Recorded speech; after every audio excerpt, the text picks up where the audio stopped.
Bonjour, je suis ravie d'être enfin là avec vous, pleinement. Je vais pas aller plus loin parce que sinon... On va entrer tout de suite dans le sujet que le Seigneur a mis sur mon cœur pour vous. Et j'ai très vite, en priant pour vous cette semaine, j'ai très vite ressenti qu'il fallait marquer ce nouveau départ. Il fallait marquer ce temps comme un nouveau départ. Votre communauté, notre communauté, existe depuis 1987. Elle a été créée en 1987. Notre corps de Christ local a donc 36 ans. Waouh! Je ne suis que le 3e pasteur.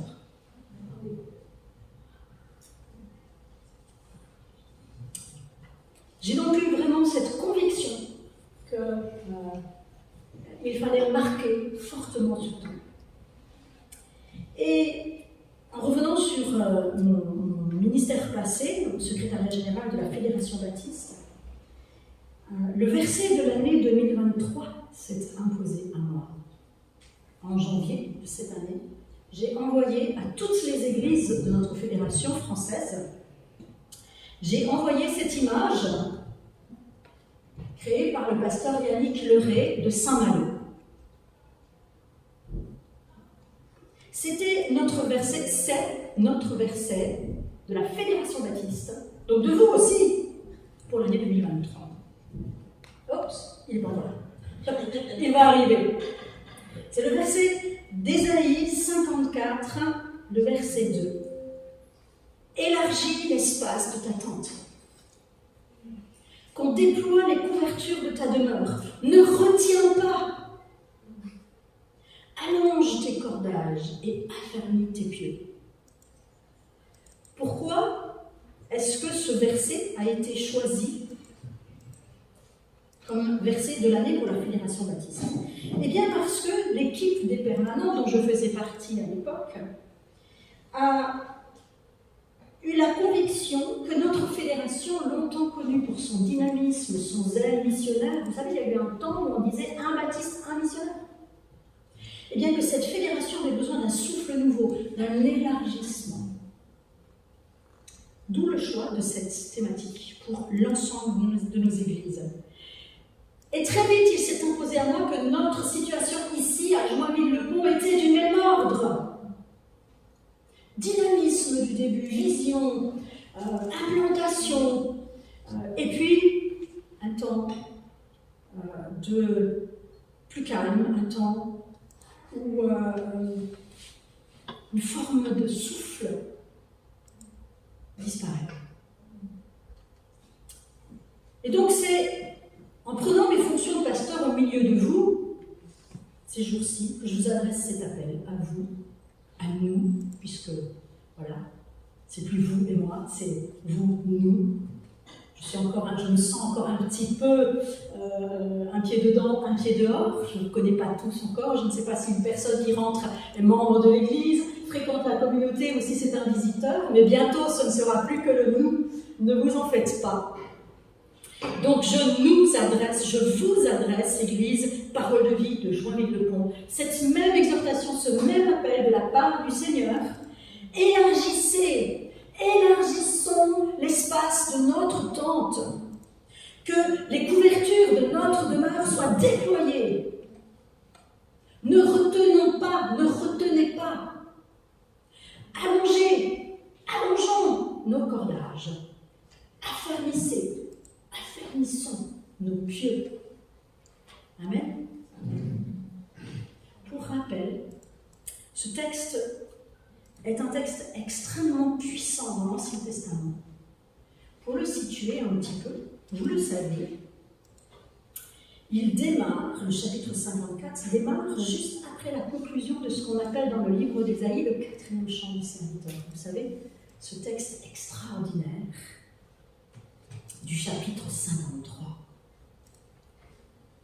Tout le monde connaît, normalement, sauf si vous n'avez jamais lu la Bible, si vous n'avez jamais lu l'Ancien Testament, vous connaissez ce texte. Ce quatrième chant du serviteur, qui démarre au milieu du chapitre 52, qui termine au chapitre 53, est appelé le cinquième évangile. Le cinquième évangile. Parce qu'il présente l'œuvre d'un serviteur qui a des caractéristiques divines et qui se laisse torturer, maltraiter jusqu'à la mort, sans dire un mot. Et puis, d'une manière très particulière dans l'Ancien Testament, il est dit qu'il verra une postérité. Mais personne ne savait à l'époque ce que c'était que la résurrection. Il fallait bien essayer d'exprimer ce que le prophète avait reçu. Alors il a écrit, sous le souffle de l'Esprit, il verra une postérité. Nous savons que c'est le Christ et qu'il ressuscite. Le chapitre termine et commence le chapitre 54. Je vais vous en lire un certain nombre de versets. Vous pouvez prendre vos Bibles, Ésaïe 54. Resituer ce texte du verset 2. Réjouis-toi, stérile, toi qui n'enfantes plus. Fais éclater ton allégresse et ta joie, toi qui n'as plus de douleur. Car les fils de la délaissée seront plus nombreux que les fils de celle qui est mariée, dit l'Éternel. Et c'est ici que se trouve notre verset. Après l'appel à la joie, élargis l'espace de ta tente, qu'on déploie les couvertures de ta demeure. Ne retiens pas, allonge tes cordages et affermis tes pieux, car tu te répandras à droite et à gauche. Ta postérité envahira des nations et peuplera des villes désertes. Ne crains pas, car tu ne seras point confondu. Ne rougis pas, tu ne seras plus déshonoré. Mais tu oublieras la honte de ta jeunesse et tu ne te souviendras plus de l'opprobre de ton veuvage, car ton Créateur est ton époux. L'Éternel des armées est son nom, et ton Rédempteur est le Saint d'Israël, et il se nomme Dieu de toute la terre. Car l'Éternel te rappelle, comme une femme délaissée et au cœur attristé, comme une épouse de la jeunesse qui a été répudiée, dit ton Dieu. Quelques instants, oui, je t'avais abandonné, mais avec une grande affection, je t'accueillerai. Dans un instant de colère, je t'avais un moment dérobé ma face, mais avec un amour éternel, j'aurai compassion de toi, dit ton Rédempteur, l'Éternel. Je passe le verset 8, qui parle de Noé. Verset 10, quand les montagnes s'éloigneraient, nous connaissons tous ce texte magnifique, quand les montagnes s'éloigneraient, quand les collines chancelleraient, mon amour ne s'éloignera pas de toi. Mon alliance de paix ne chancellera pas, dit l'Éternel qui a compassion de toi. Malheureuse, battue de la tempête et que nul ne console, voici, je garnirai tes pierres d'antimoine et je te donnerai les fondements de saphir. Je ferai tes créneaux de rubis, tes portes d'escarboucle et toute ton enceinte de pierres précieuses. Tous tes fils seront disciples de l'Éternel et grande sera la postérité de tes fils. Tu seras affermi par la justice. Bannis l'inquiétude, car tu n'as rien à craindre. Bannis la frayeur, car elle n'approchera pas de toi. Si l'on forme des complots, cela ne viendra pas de moi. Quiconque se liguera contre toi tombera sous ton pouvoir. Voici, j'ai créé l'ouvrier qui souffle le charbon au feu et qui fabrique une arme par son travail, mais j'ai créé aussi le destructeur pour la briser. Toute arme forgée contre toi sera sans effet. Et toute langue qui s'élèvera en justice contre toi, tu la condamneras. Tel est l'héritage des serviteurs de l'Éternel. Tel est le salut qui viendra de moi, dit l'Éternel. Amen. Un texte magnifique, n'est-ce pas, qu'il est bon de lire dans son entier. Néanmoins, il faut recontextualiser un peu, parce qu'un certain nombre de choses que ce texte dit, ça ne s'adresse pas vers nous. Alors, vous le savez, le livre d'Ésaïe est un livre qui se situe entre le 7e et le 8e millénaire avant Jésus-Christ. Israël est divisé en deux, Israël d'un côté, Juda de l'autre. Et puis, il s'avère que le peuple ne réussit pas à obéir à l'appel de Dieu à être différent parmi les nations.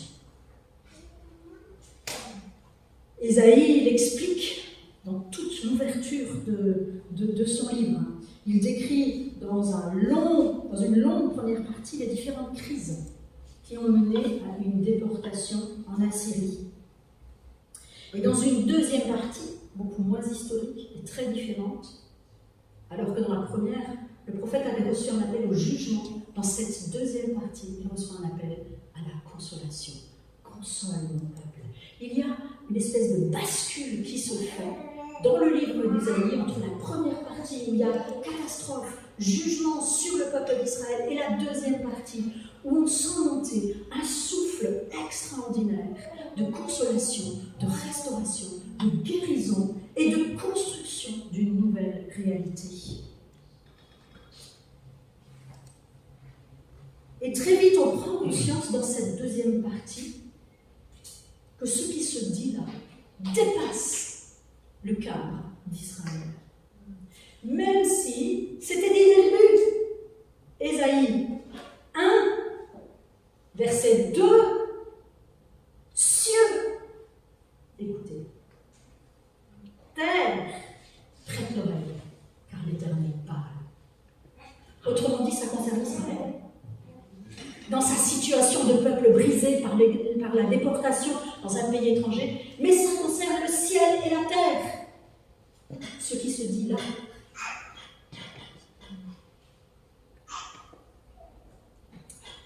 jusqu'au dernier chapitre, le tout dernier chapitre qui reprend ce texte.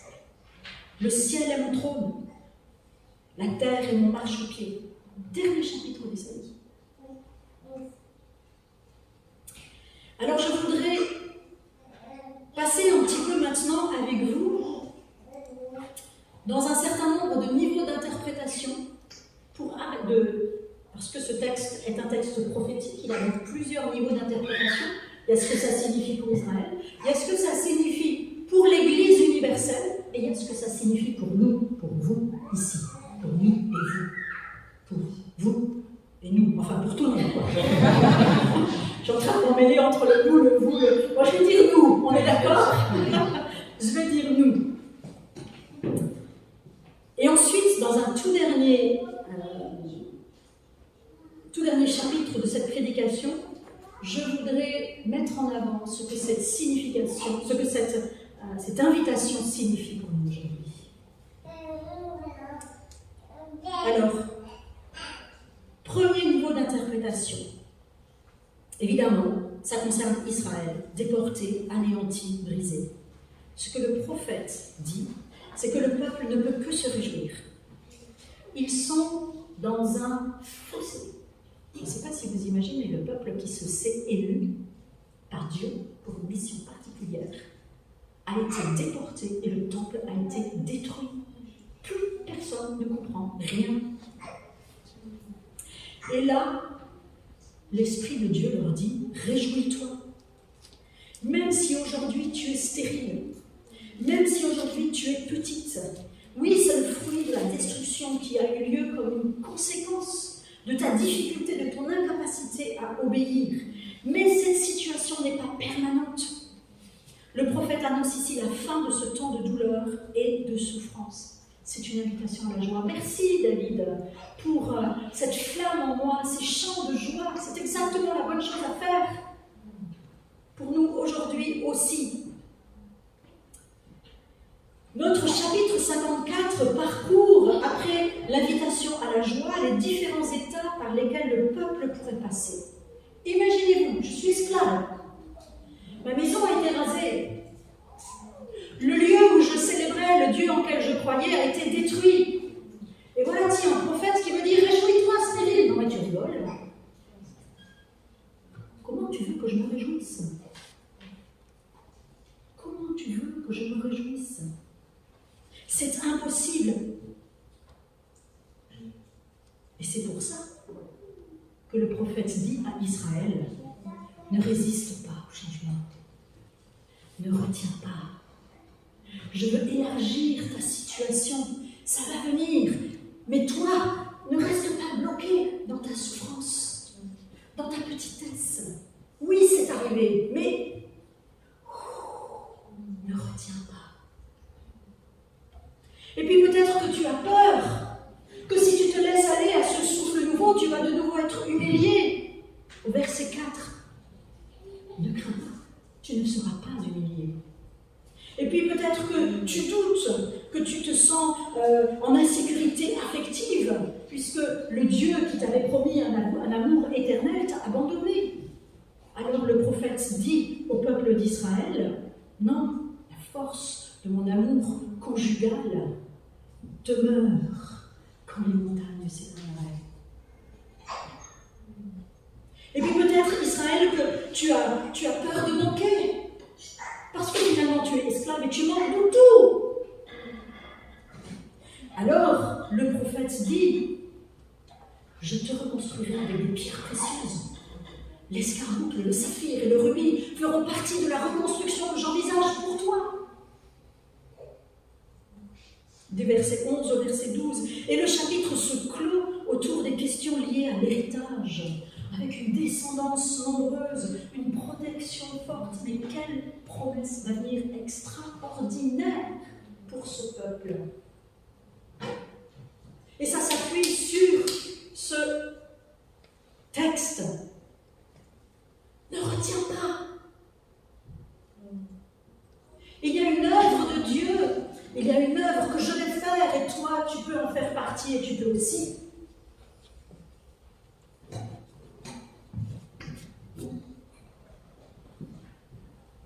En revenant quelques instants sur cette image des tentes,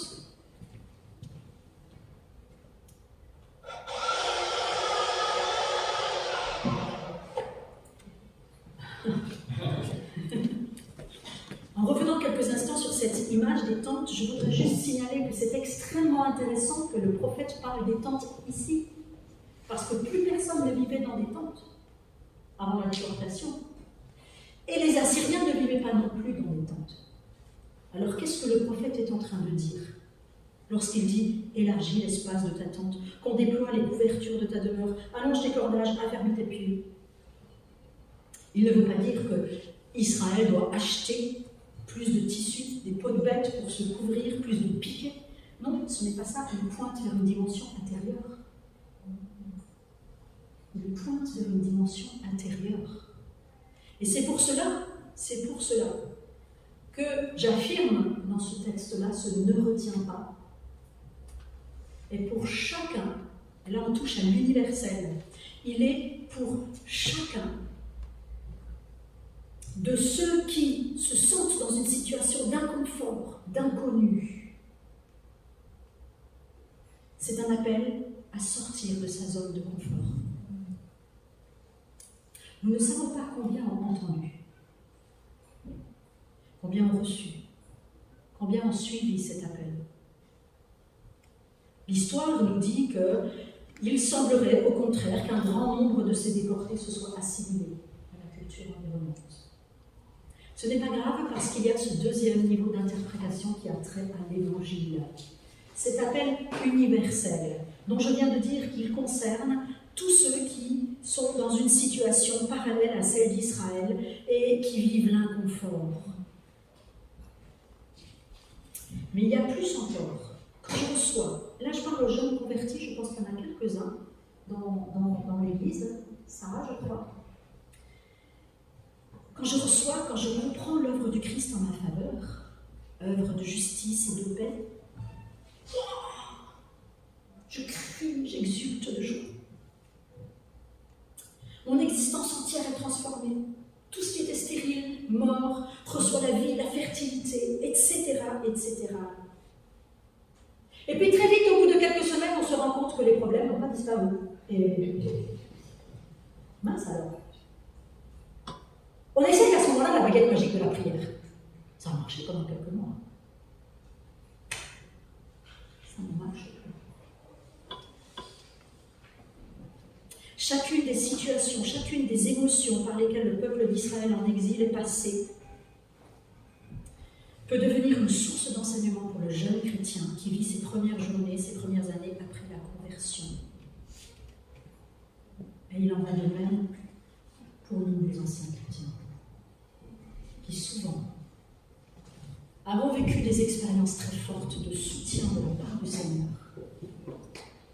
Parfois, les mettons de côté pour retourner dans la résistance au changement, la peur de l'humiliation, le doute, l'insécurité affective, la peur de manquer. la crainte pour l'avenir. Le troisième niveau d'interprétation nous concerne donc tous, nous qui faisons partie de la grande histoire des cieux et de la terre. Quelle invitation pour nous aujourd'hui. Le peuple de Dieu, tant dans sa dimension collective, vous tous, nous tous, que dans sa dimension individuelle, moi en tant que chrétien, est invité à rester, à demeurer dans cette situation d'élargissement, d'ouverture, de croissance, d'une manière permanente. Je répète ça. Nous sommes invités à rester, à demeurer dans cette attitude intérieure d'ouverture, d'élargissement intérieur d'une manière permanente. Or, depuis la décision prise dans le jardin d'Éden de manger de l'arbre de la connaissance du bien et du mal, eh bien, vous savez ce qui se passe.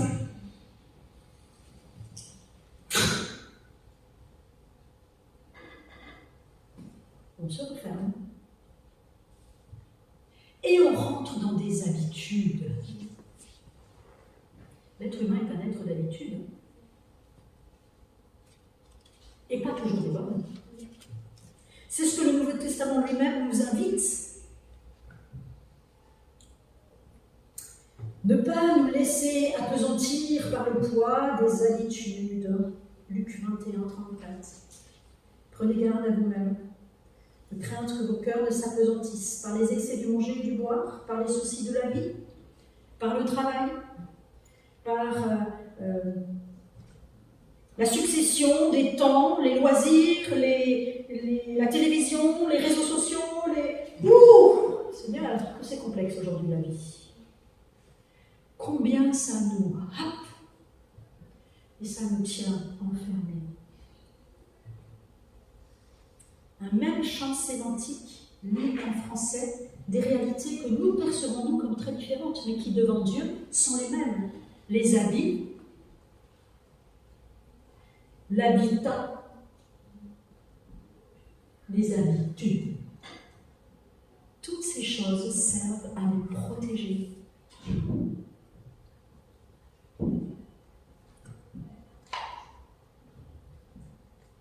Les habits couvrent nos peaux, les habitats couvrent nos têtes, et les habitudes, bonnes ou mauvaises, nous protègent de l'effroi de l'inconnu.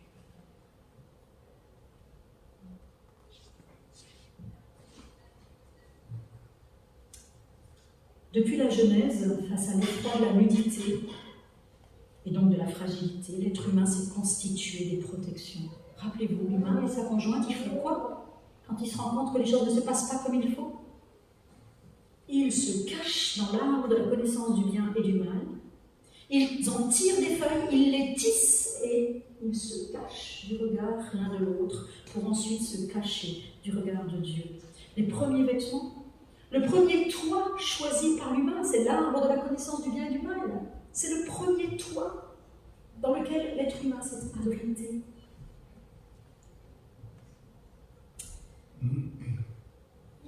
Pour compenser une perte infinie occasionnée par la chute, celle de la véritable sécurité que procure une relation juste avec Dieu. Lorsque j'ai cette sécurité-là,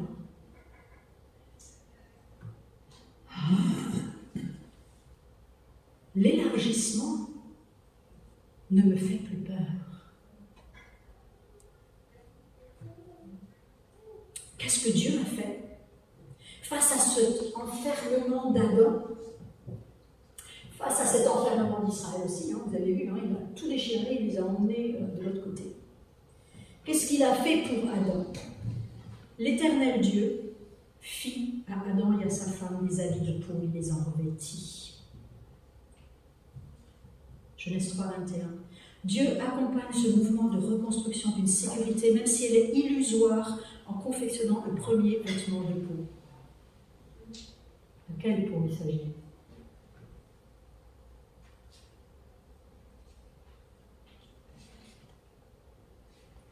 Dieu crée le cycle des sacrifices ici. Les habits de peau pour revêtir l'être humain. À chaque fois qu'Adam regardait ce vêtement, il devait se dire que cette sécurité-là était illusoire puisqu'elle devait passer par la mort d'un être vivant. Certaines habitudes non conformes aux souhaits du Seigneur aboutissent à la mort.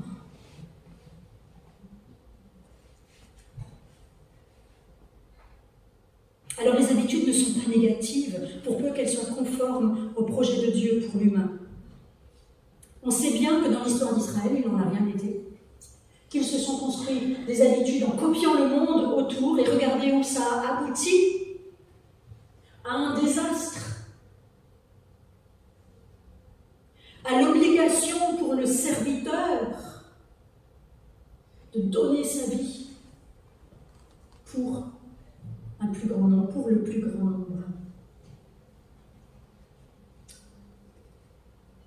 Et pourtant, dès le début de l'histoire de la révélation,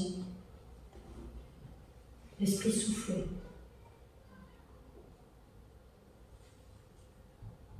L'Esprit de Dieu se mouvait au-dessus des eaux. Genèse 1, verset 2. L'Esprit de Dieu se mouvait au-dessus des eaux parce qu'il avait l'espace pour le faire. Parce qu'il n'y avait aucun mur, aucune sclérose, aucune interdiction. L'Esprit souffle. Jésus reprend cette image. Jean 3, verset 8. Le vent souffle où il veut.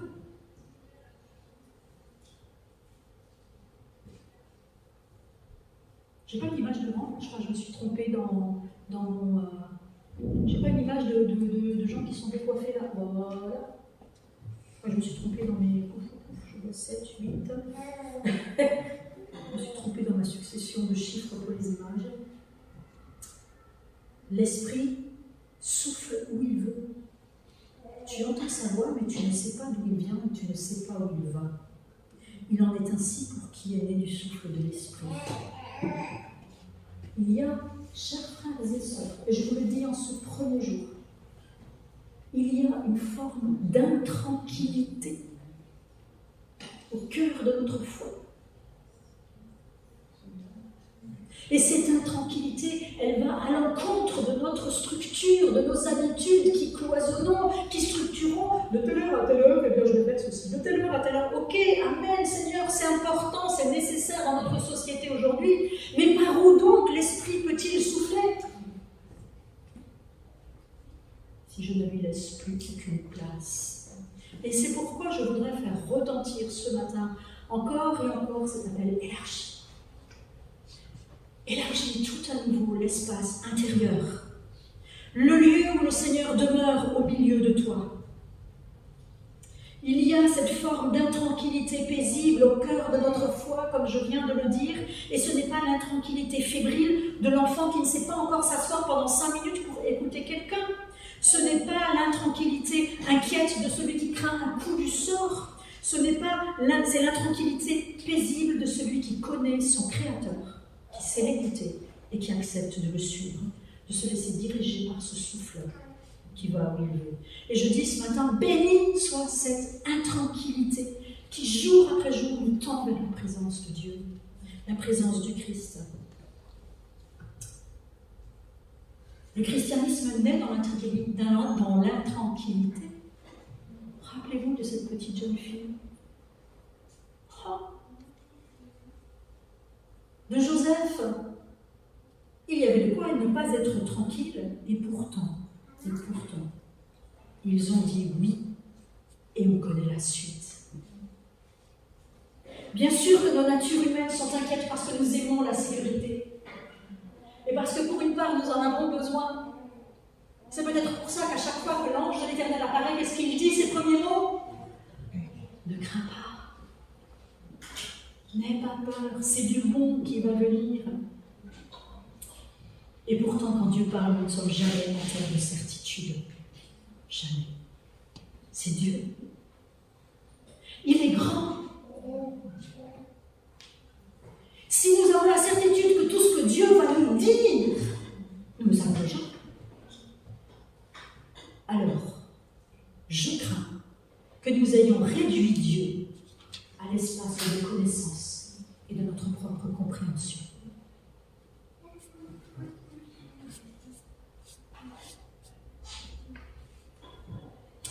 Dans chacune de nos vies, il y a cet espace, plus ou moins grand, cette tente intérieure, dans laquelle nous sommes en notre aise, confortable et en sécurité. C'est valable pour nous individuellement, c'est valable pour les communautés. Nous ne sommes rien d'autre qu'un corps tous ensemble. Nos convictions, nos doctrines, notre façon de croire, notre façon de mettre ensemble en œuvre ces croyances dans notre vie d'église, tout ça, ce sont des sécurités. Elles peuvent être nécessaires à certaines époques de vie, bonnes même. Et puis il y a des temps parfois où elles ont besoin d'être réévaluées.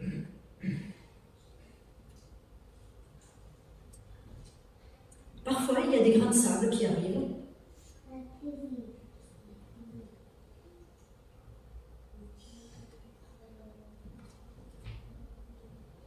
C'est une œuvre que je trouve extraordinaire, je ne sais pas si vous la voyez. Une œuvre d'un plasticien asiatique, Johnson Tsang. Vous le voyez bien?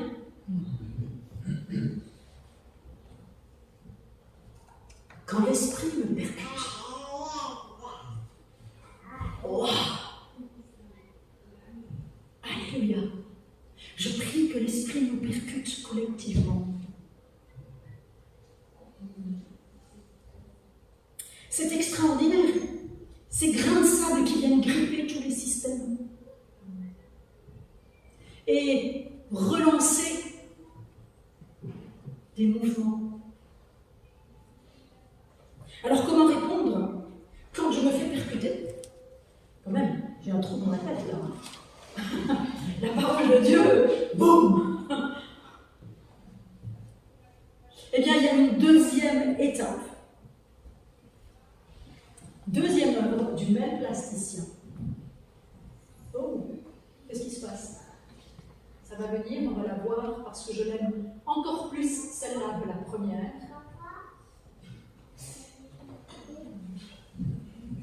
Elle passe pas. Oh, c'est dommage. En fait, c'est une tête d'homme grimaçant avec des mains intérieures qui élargissent le trou. Ah, on ne le voit pas. Je vous l'enverrai par Internet. Lorsque l'Esprit nous invite à élargir l'espace de notre tente, il nous percute avec cette phrase et ça peut faire des trous dans notre compréhension. Mais ce que l'Esprit attend de nous, c'est que ce soit suivi d'un travail qui vient de nous. Que nous accueillions ce qui nous était jusque-là inconnu, étranger, ce qui se situait à l'extérieur de notre tente. Quand j'élargis l'espace de ma tente, eh ben, la terre, oui, il y a encore des cailloux, il y a peut-être des vers de terre qui brouillent, voilà, il faut nettoyer tout ça, il y a plein d'inconforts. Et ça peut être douloureux, difficile, ardu, cet élargissement, cet accompagnement de l'élargissement intérieur. Mais la volonté de Dieu pour nous, ce n'est pas une existence étroite, restreinte, devenue fade. Excusez-moi mes frères et sœurs, je ne suis pas en train de dire que votre vie d'église est fade. Je parle de nos existences. Mais si vous voulez le mettre à d'autres niveaux, libre à vous. Lorsque nos vies sont circonscrites à ce que nous connaissons, à ce que nous avons toujours connu, alors nous ne sommes plus dans le chemin du Seigneur. Parce que la volonté du Seigneur pour nous, c'est une croissance spirituelle, personnelle, une vie élargie, libérée de nos blocages, de nos cœurs et de nos peurs. Et parce que c'est déstabilisant d'allonger nos cordages, les câbles d'ancrage de nos croyances, il nous faut aussi affermir nos pieds tout à nouveau. C'est-à-dire fonder notre solidité sur la parole. Moi, je veux bien ouvrir, Seigneur, je veux bien élargir l'espace, mais tu vois, il y a des choses qui ne vont pas, alors comment je fais? Eh bien, je creuse à nouveau ta parole pour retrouver le fondement solide et sûr, le rocher de notre foi. si être en Christ, c'est être ouvert à l'inconfort de l'Évangile, alors il me faut me demander si je me sens encore parfois inconfortable lorsque je lis l'Évangile, lorsque je vis la vie de l'Église. Si oui, alléluia. Là est l'Esprit du Seigneur, là est le lieu de la croissance intérieure, le lieu où l'Esprit souhaite nous parler, nous instruire, nous façonner, émonder nos croyances, nos pratiques. Sinon, quelques pistes de réflexion. Tout d'abord, quelques pistes de réflexion personnelle. Dans quel état est-ce que je suis? Au fond, dans quel état est-ce que je suis? Vous pouvez commencer par revisiter les catégories qui sont proposées dans le texte d'Ésaïe 54, et puis laisser le souffle divin vous emporter vers d'autres situations, peut-être plus personnelles, plus circonstanciées. Est-ce que ma vie est empreinte de la joie du salut? Est-ce que je résiste à un changement que je sais devoir advenir? Est-ce que je crains une nouvelle humiliation? Est-ce que je doute de son amour à cause de circonstances du passé? Est-ce que j'ai peur de manquer? Est-ce que je Examinez votre état devant le Seigneur. Et puis, deuxièmement, puisque ces paroles s'adressent aussi à nous en tant que communauté, dans quel état est notre Église? Notre petit troupeau, ici, réuni par le Saint-Esprit. Est-ce que nous vivons le plan de Dieu pour nous? Est-ce que nous servons nos frères et sœurs comme le Seigneur nous le demande, etc. Alors, pour cette partie de la réflexion, en accord avec le conseil qui s'est réuni hier, je vous ai préparé un document que vous trouverez sur la table à l'entrée. C'est un petit questionnaire qui vous aide, qui va vous aider, vous guider, et vous pouvez le prendre, y répondre, et puis le déposer le matin en arrivant ici.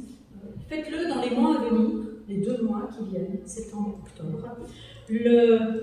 L'objectif, c'est déjà de me permettre à moi de mieux vous connaître, de connaître le regard que vous portez sur la communauté. C'est aussi de permettre au Conseil de l'Église de démarrer un travail de réflexion sur les chantiers à mettre en œuvre dans les années à venir, sans aucun jugement sur ce qui a été fait dans le passé. Ça, c'est vraiment important, vous le comprenez. Ce n'est pas le désir du Conseil de juger tout ce qui a été fait dans le passé, mais de faire un point d'étape. Où en sommes-nous en tant que communauté aujourd'hui? Alors, vous pouvez mettre votre nom, il y a un petit espace pour ça. Vous pouvez rendre le document de manière anonyme, aucun problème. Vous pouvez aussi, si vous ne souhaitez pas remplir le document, mais en parler avec moi, je vous ai laissé mon numéro de téléphone. Vous pouvez me contacter pour un temps de face à face où on peut discuter de ces sujets en vis-à-vis. L'objectif, j'espère que vous l'avez compris, c'est de nous regarder dans la présence aimante, bienveillante du Seigneur, de son esprit d'amour. Et de construire ensemble le chemin que nous allons parcourir dans les années à venir. Donc je vais vous laisser ça, là-bas, à l'entrée. Et juste terminer en disant que l'Esprit du Seigneur appelle toujours son Église. Toujours. C'est pas du nouveau ce que je suis en train de dire là, en fait. Ça fait 2000 ans que le Seigneur invite son Église à se déplacer intérieurement et parfois même extérieurement. Le Seigneur invite toujours son Église à écouter la bonne nouvelle de sa présence. Mais lui, il est un Dieu qui bouge. Amen. Prions.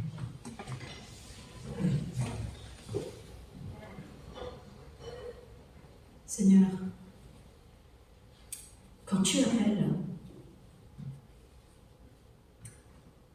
la terre tremble, les choses changent parce que tu es le Dieu créateur. Et aujourd'hui, même si nous ne voyons pas la terre trembler, eh bien nous croyons que l'appel que tu nous envoies est un appel qui peut faire trembler certaines choses dans nos vies, qui doit faire trembler certaines choses dans nos vies, qui doit même faire tomber certaines choses dans nos vies, qu'il s'agisse de nos vies personnelles, individuelles, ou de nos vies communautaires. Seigneur Jésus, je veux t'apporter ce matin tous mes frères et sœurs ici. Tu connais leur cœur, tu connais leur vie, tu connais leurs problèmes, tu vois les lieux où ils ont construit des habitudes qui sont contraires à ta volonté, contraires à la vie de l'Esprit en eux.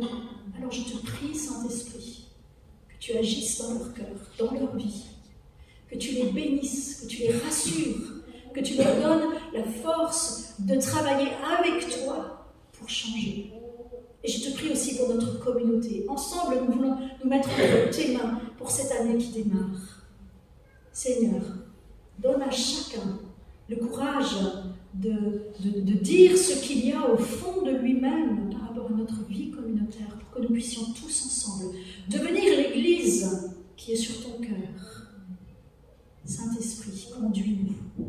Anime-nous de ton esprit, de ton amour et de ton zèle. Nous te le demandons ensemble, dans le nom de Jésus.